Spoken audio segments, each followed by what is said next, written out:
Tinutugis pa rin po ng mga otoridad ang nobyo ng biktimang natagpuang patay sa kanyang bahay sa lungsod ng Cavite. Inaalam din ng mga otoridad kung pinagmalupitan ang biktima bago ito pinatay. Balitang hatid ni Chino Gaston.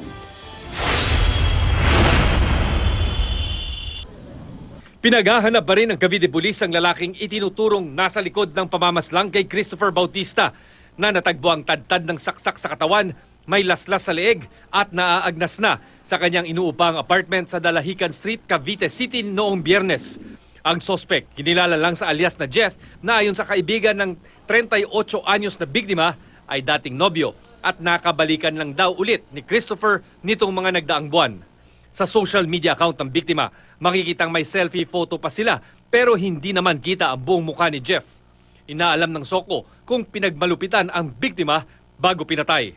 Nawawala naman ang wallet at motorsiklong pag-aari ng biktima na sinasabing tinangay ng sospek.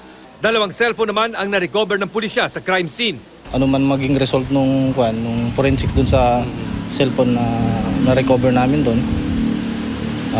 malalaman namin kung ano talaga yung motive kung sakali man Panawagan naman ng ina ng biktima. Magpakilala siya kung sino man siya. Yung mga kasalanan niya, akuin niya. Parang kami matahimik naman, pati siya. Chino Gaston, GMA News.